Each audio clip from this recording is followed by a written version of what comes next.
The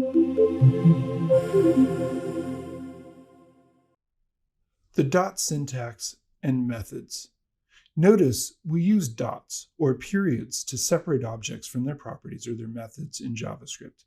And on the right here, you can see that we have a number of methods that are related to being able to traverse the DOM or affect the DOM.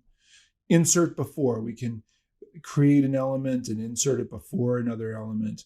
We can replace a child. We could say, take this child out of here, remove a child, append a child. We can add a new paragraph to the end of a div or something like that. Clone a node. We could take an entire div with all its contents and clone it and add it to the page somewhere else. We can create an element. We can create attributes. We can create a text node. These are all methods that JavaScript has built into it that allow us to do things to the document object model, to the document itself, and will affect the document there. One of the document methods you'll use most frequently, and is a good one to learn first, is getElementById. GetElementById is a document method or a function that belongs to the document object. Remember, that's how we define methods. And what we can use with getElementById is we can pass in a particular ID, and then we can do things to that element. That will go into our document, into our DOM, our document object model, and find that particular element and do something with it. So we could set the style property and the color subproperty to red, for example, for this paragraph that has an ID of 1. And remember, in HTML, when you have an ID, it must be unique. It must be a unique ID on the page. This is something I see as a mistake a lot of times with students learning to create web pages. They'll use an ID on the page multiple times.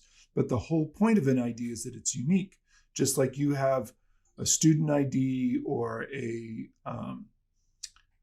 driver's license ID or some other ID with a unique ID number on it. The whole purpose of having an ID is that it is unique. So let's give this a try. I'm going to come over to my code editor here, and you can see I've set up a page, and I guarantee you it's a good idea for you to do this as well. So I strongly suggest it, but I'm going to come in here and I'm going to say document. If I could type document.getElementById.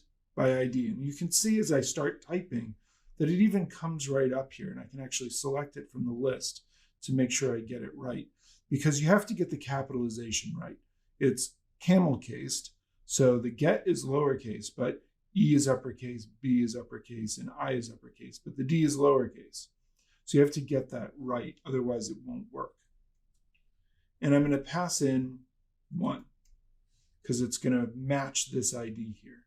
And I can set the style.color to red.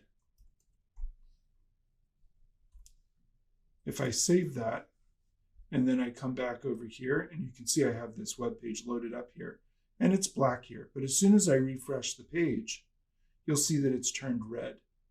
Now, I don't have any code in my HTML that's doing that. It's the script that's doing that after the fact. It's really important to understand this.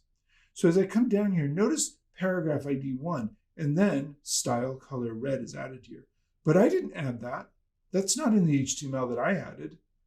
Over here in the HTML that I have the ID 1, but I don't have a style attribute on here at all. JavaScript took, when the page loaded, JavaScript loaded the paragraph the way I wrote it, and then what the script did is it went in and found that element with the ID of 1, and it added the style attribute here and set its color property to red. So JavaScript is doing that on the fly after the page has been retrieved. Right now, we're just loading it from our desktop, but you could be getting it off of a web server. You could be getting it from anywhere. And that page, when it gets to the browser, it gets rendered by the browser, and then the script runs down at the bottom of the page and affects the page after that paragraph has already been rendered. It happens so fast you don't even really see it. But this is a really great example of a document method, getElementById, which is allowing us to go into our document, find that ID, and then affect it on the page.